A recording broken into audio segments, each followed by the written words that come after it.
Cette émission est une production de la télévision régionale des Moulins.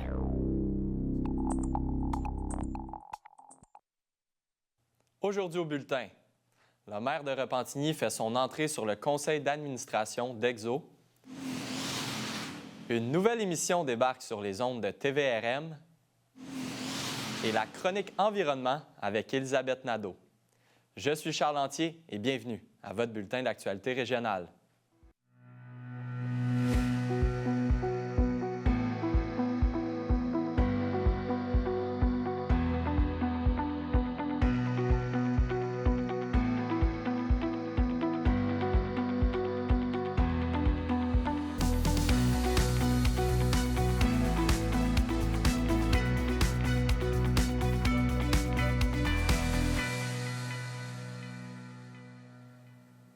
Bonjour, Mesdames, Messieurs. C'est la semaine dernière que le maire de Repentigny, Nicolas Dufour, a officiellement fait son entrée sur le conseil d'administration d'Exo. Je reçois en studio pour en discuter. Bonjour, M. Dufour. Bonjour. Parlez-moi de ce nouveau mandat pour vous. Bien, je suis très fébrile de ma nomination au conseil d'administration d'Exo parce que depuis mon arrivée en poste en novembre 2021, on a fait du transport en commun l'un des dossiers phares à Repentigny. Même si la municipalité ne gère plus le transport en commun directement, on a créé une commission municipale sur la mobilité et le transport en commun parce qu'on a des dossiers majeurs à Repentigny. On le sait, à titre d'exemple, on demande un projet structurant en transport en commun. On a des problématiques avec nos autobus. Il faut investir en transport en commun. La congestion routière nous coûte trop cher. Alors, bien heureux de rentrer chez Exo. Il faut savoir que vous avez été élu par vos collègues de la Rive-Nord, la Couronne-Nord, en fait. Qu'est-ce que ça représente pour vous, ce vote de confiance-là? Bien, c'est bien dit. C'est effectivement un vote de confiance parce que depuis maintenant 3 ans, là, désolé de l'expression, mais qu'on se fend la gueule sur le transport en commun puis qu'on se bat pour justement le prioriser comme dossier dans la région.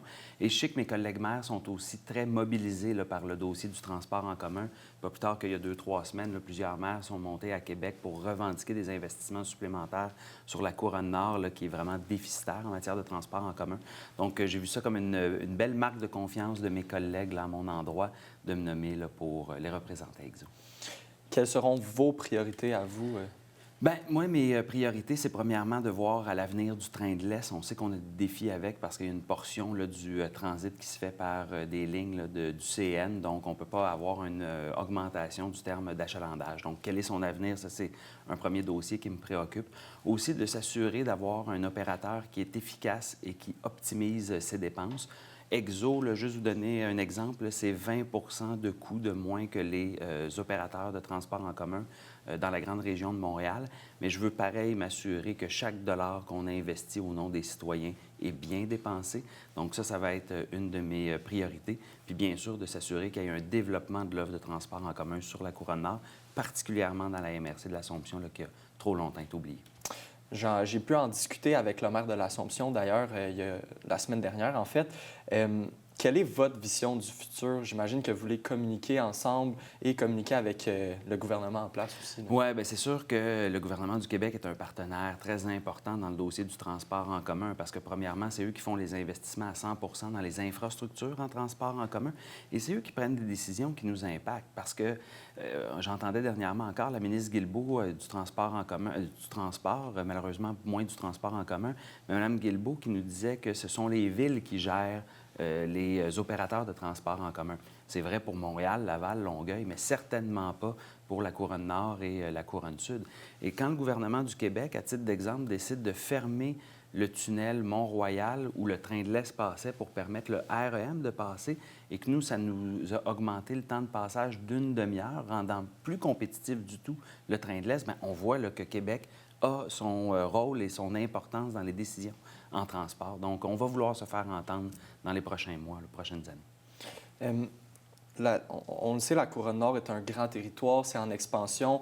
Il y a plusieurs projets qui sont mis de l'avant. On pense au quartier universitaire. J'imagine que c'est une priorité aussi de desservir en tant que nouveau membre du conseil d'administration d'Exo? Bien, à vrai dire, c'est toute la couronne nord et c'est surtout l'axe est-ouest qui doit être développé en matière de transport en commun. On a une offre de services qui est, somme toute, intéressante d'une certaine façon vers Montréal, vers le centre-ville de Montréal, mais il faut aussi penser que les gens de Repentigny, l'Assomption, Charlemagne, Saint-Sulpice vont de plus en plus travailler à Terrebonne, à Mascouche, à Laval et vice-versa. Des gens de Terrebonne qui viennent travailler à Repentigny. Donc, inévitablement, il va falloir qu'on s'assure d'avoir du transport en commun d'est en ouest. Moi, quand je vois, pour avoir travaillé quelques années à Terrebonne, au cégep de Terrebonne, on avait de nos étudiants du cégep qui vivaient à Terrebonne et qui n'étaient même pas en mesure de prendre un autobus pour partir de Terrebonne et se rendre au cégep de Terrebonne. Quand on n'est même plus capable de se déplacer en autobus dans sa propre ville, c'est qu'il y a un problème. Il y a aussi la couronne nord, c'est très large. Des gens des Laurentides, notamment, qui veulent venir dans la Naudière, n'ont pas cette chance-là non plus. Là. Exact. Et je réitère l'importance d'avoir du transport en commun là, de l'axe est-ouest et même un jour de rêver à du transport en commun structurant d'est en ouest, parce qu'on sait qu'il y a le REM là, qui s'en vient dans le secteur de Deux-Montagnes.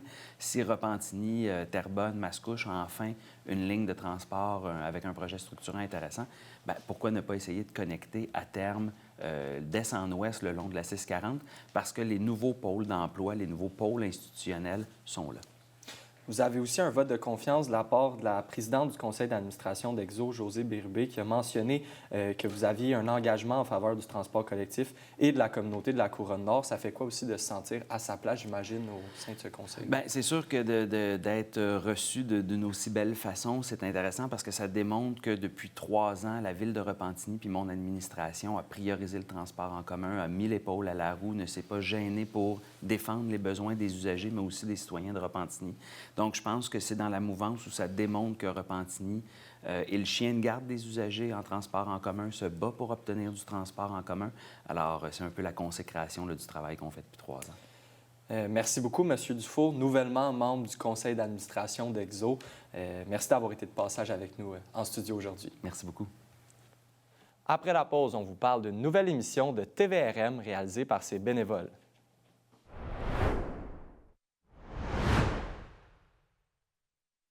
Mais la formation professionnelle, es-tu sûr que c'est une bonne façon de gagner ta vie? Gagner ma vie? Non seulement je gagnerais bien ma vie, mais je gagne bien plus que ça. Je gagne la chance de faire le métier que j'aime en choisissant parmi 200 options. Je gagne un métier important et toujours en demande. Je gagne la possibilité de devenir un vrai pro dans ce que je fais. Ah, et là, je sais que ma médaille est en or, mais je vais gagner de l'argent aussi, là. Si c'est ça que tu veux, on te suit. La formation professionnelle, c'est une autre bonne façon de gagner sa vie.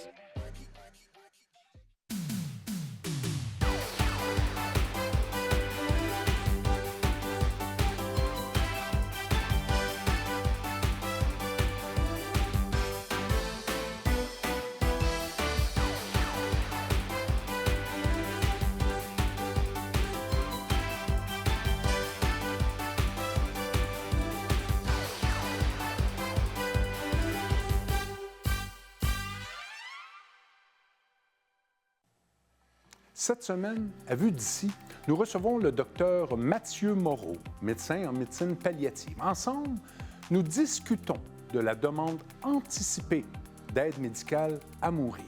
Ça s'en vient le 30 octobre.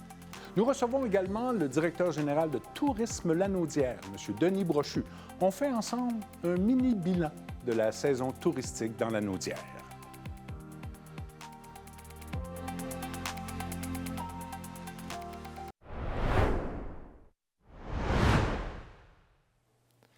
La Ville de Terrebonne a annoncé un projet d'agrandissement et de mise à niveau de la caserne de pompiers numéro 1 située au 4900 Côte-Terrebonne. Le bâtiment datant de 2010 aura droit à un investissement de plus de 7 millions de dollars. La nouvelle caserne sera dotée de 3 baies de garage et un nouveau système de captation des gaz à la source et aussi l'ajout de locaux dédiés à de l'équipement spécialisé. L'ensemble des travaux seront complétés d'ici le printemps 2026. Une subvention du gouvernement du Québec de près de 3 millions de dollars a été accordée aux organismes de bassin versant OBV œuvrant dans la Naudière. Ce montant est accordé pour les 3 prochaines années et vise à soutenir ces organismes dans la réalisation de leur mandat pour une gestion de l'eau durable et responsable. Le financement permettra également aux organismes de bassin versant de mobiliser tous les acteurs de la région, comme les milieux agricoles, communautaires et municipaux. Dans les derniers mois, plusieurs bénévoles de TVRM ont eu la chance de créer une émission à leur image grâce au projet Nouveau Horizon est né. L'émission qui s'intitule L'écho de l'âge aborde 4 thèmes reliés aux personnes de 55 ans et plus. J'ai pu assister en grande primeur au premier visionnement. Voici le reportage. On a décidé de faire 4 épisodes de 14 minutes avec 4 sujets différents qui touchent les aînés. Donc, on avait la maladie, on avait les loisirs, on a la fraude et on avait la finance. C'est que quelques sujets qu'on a abordés parce qu'il y en avait plusieurs autres, mais c'est les 4 sur lesquels on s'est arrêté et ça a été vraiment intéressant. Les 4 thèmes, c'est ça. Au niveau de la maladie, on a parlé d'Alzheimer. C'est une maladie, écoute, je pense que tu parles de ça à une personne sur 10, puis tu connais quelqu'un qui a ou connaît quelqu'un qui a l'Alzheimer. Puis c'est vrai dans nos 4 thèmes. Alors, on a tourné ces 4 thèmes-là en rapport à ça, d'intéresser les gens et donner de l'information surtout. C'est vraiment surprenant comment les entrevues étaient bonnes et l'interaction entre les interviewés et ceux qui interviewent était vraiment professionnelle. Vraiment, j'en reviens pas. J'ai été à la recherche, une chose que j'avais jamais fait. Fait que ça m'a permis de découvrir plein de choses, puis surtout oser. Je ne savais pas que je pouvais oser en n'ayant pas de titre officiel pour la télévision. Je me disais comment je me représente en bénévole pour approcher quelqu'un qui est quand même avec un emploi assez notable, comment je l'aborde, une petite bénévole. Puis là, j'ai trouvé ma place, puis j'ai trouvé la façon de faire, puis j'ai adoré ça.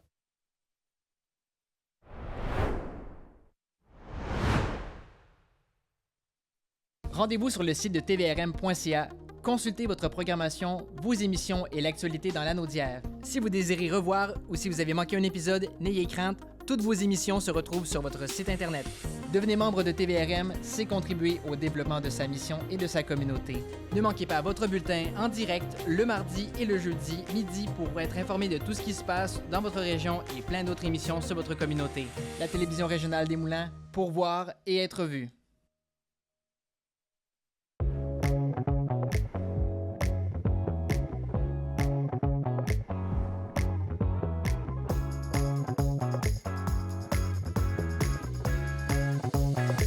Bienvenue à Cuisine du Monde. Oui, c'est exact. Je comprends. Je dois dire que c'est très piquant. Ça bouge sur le table. Parce que la cuisine, c'est le patage. Oui. C'est vraiment très, très bon. Bon appétit.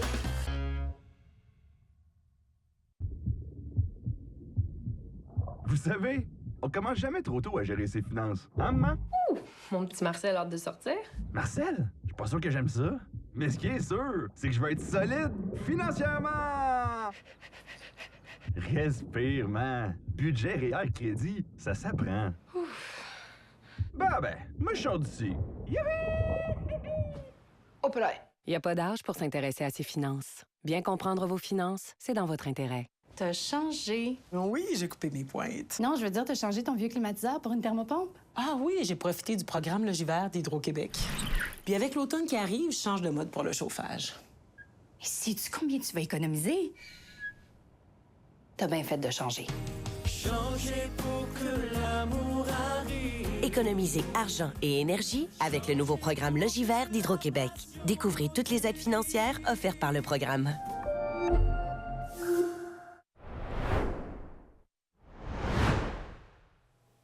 C'est la semaine de la prévention incendie qui approche à grands pas. En effet, celle-ci se déroule du 6 au 12 octobre prochain. Pour l'occasion, j'ai le plaisir de recevoir en studio M. Alexandre Brière, qui est chef du service de prévention incendie de Repentigny, en effet. Monsieur Brière, j'aimerais qu'on parle des causes incendies les plus fréquentes.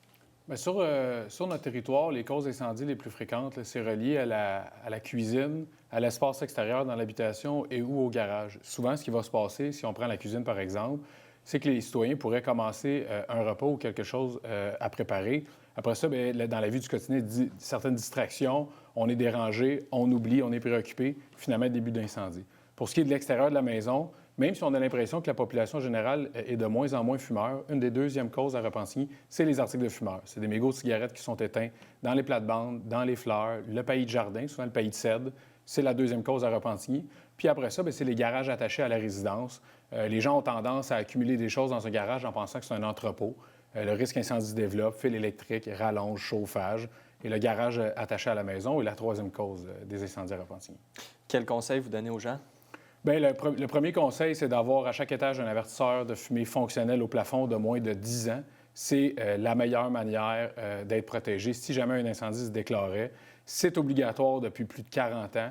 Puis encore aujourd'hui, sur notre territoire, 30 de nos incendies de bâtiments dans de l'habitation, les avertisseurs de fumée étaient soit manquants ou non fonctionnels. Donc, l'étape numéro 1, c'est d'avoir un avertisseur de fumée fonctionnel.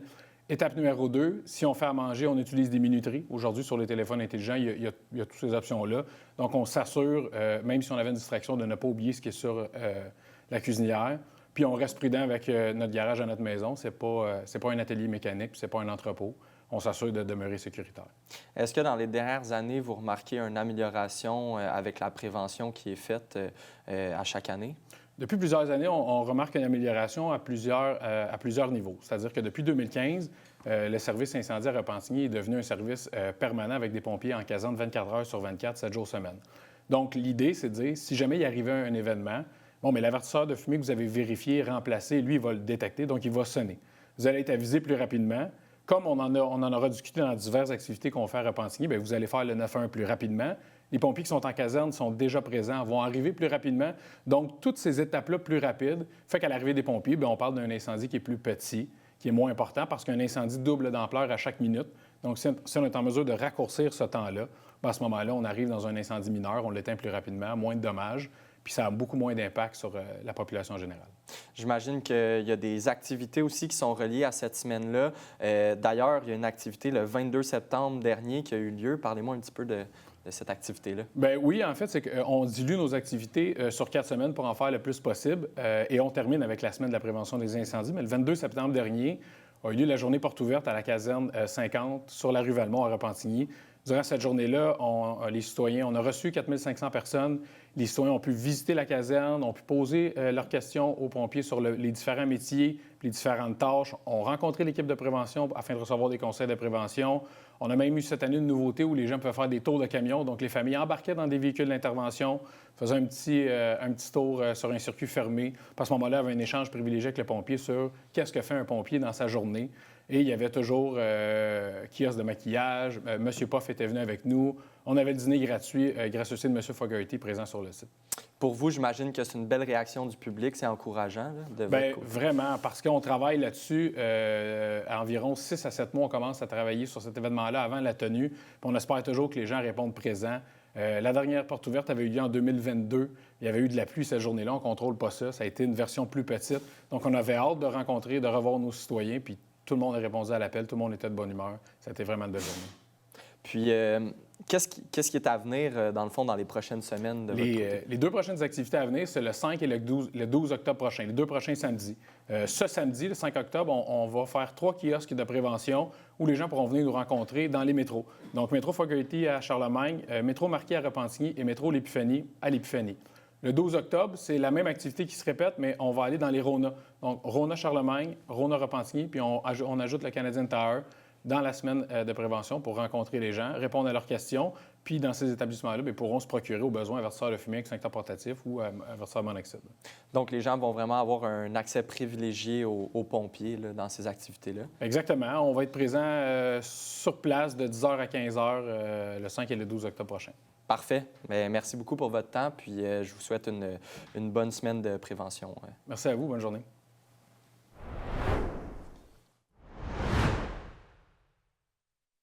Les productions vidéo Don Quichotte. Une vidéo pour votre entreprise. Un studio tout équipé, spécialisé. Vos valeurs, votre organisme.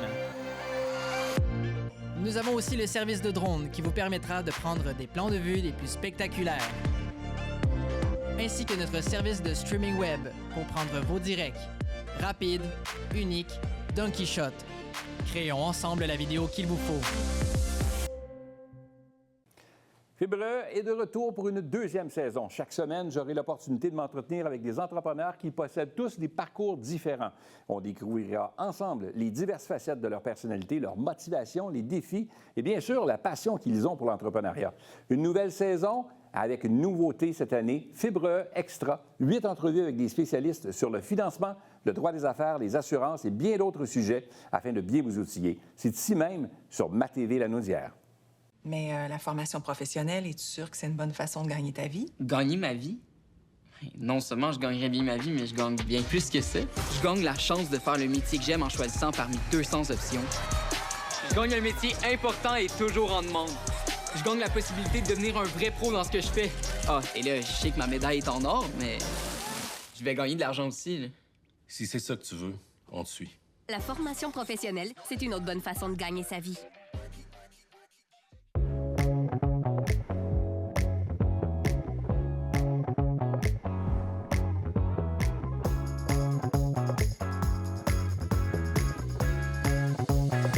Bienvenue à Cuisine du Monde. Oui, c'est exact. Je comprends. Je dois dire que c'est très piquant. Ça bouge le table. Parce que la cuisine, c'est le patate. Oui. C'est vraiment très, très bon. Bon appétit.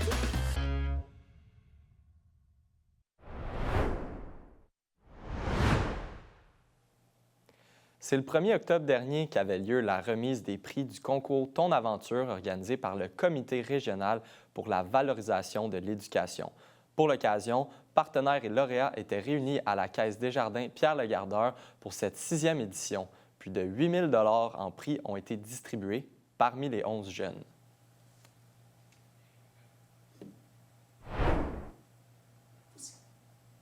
On reçoit en studio Elisabeth Nadeau pour la chronique environnement. Bonjour Elisabeth. Bonjour Charles.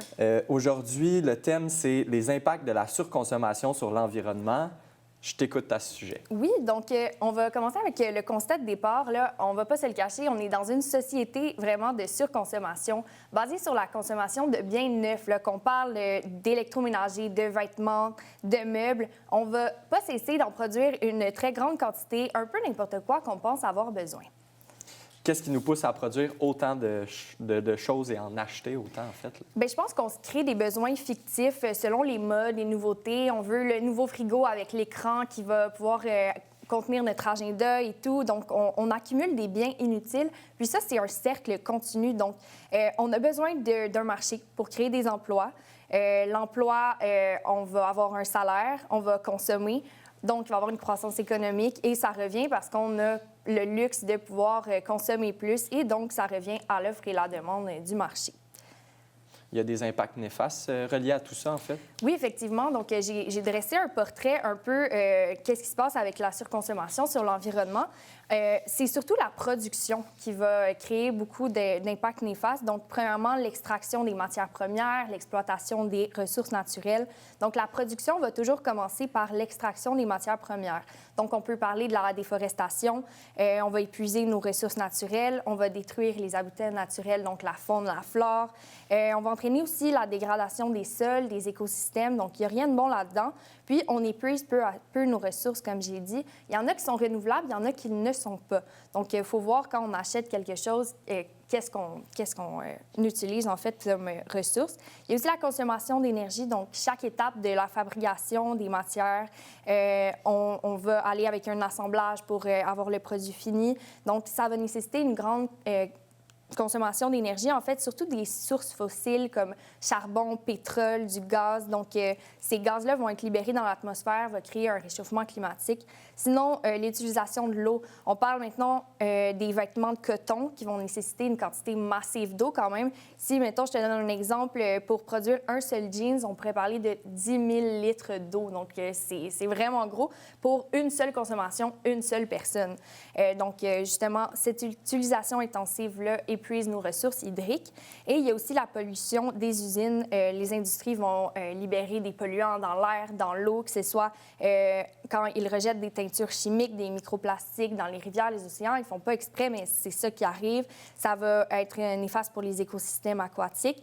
Puis, on parle des émissions de CO2 aussi associées au transport des produits, parce que là, des fois, ça se fait dans d'autres pays, soit par bateau, par avion, on va devoir les amener. Donc, ça ressemble à ça. Puis, il y a l'autre problématique aussi, on sort un peu de la production, mais c'est qu'on va jeter les biens à la place de les réparer. La plupart du temps, on a le luxe de s'en offrir un nouveau, donc pourquoi perdre notre temps à le réparer?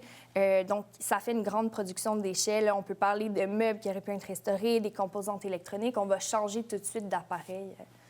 C'est ça, on en parle des déchets électroniques. Comment les recycler efficacement? Oui, bien, il y a des points de dépôt pour le matériel électronique qui ne fonctionnent plus, comme les servent plus à rien. Donc, on peut recycler des pièces à la place de les jeter.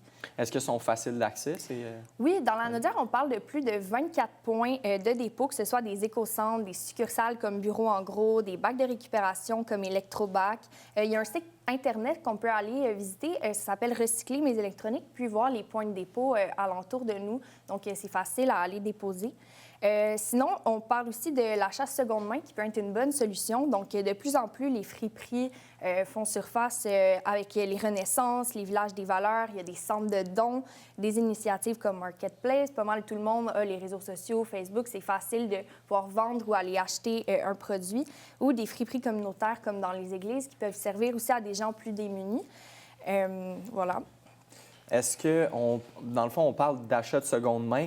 C'est quoi les principales raisons de ce mode de consommation-là? Est-ce que ça aide vraiment l'environnement? Bien, je pense que oui, d'un point de vue où on a une réduction de déchets. Donc, à la place de jeter des biens, des fois, on peut les envoyer dans des centres de dons, donc on les réutilise. Puis, il y a une baisse de la demande de la production neuve, évidemment, si on consomme de façon plus écologique de ce côté-là, donc moins d'émissions de CO2.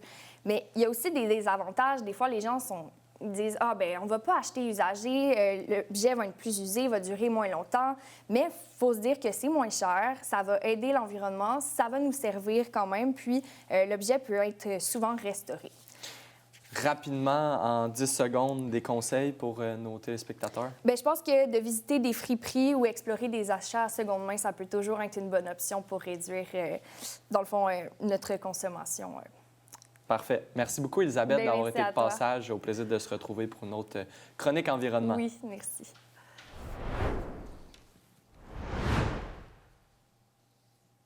C'est ce qui conclut votre bulletin d'actualité. Merci d'avoir été des nôtres. On se retrouve mardi prochain pour d'autres nouvelles locales.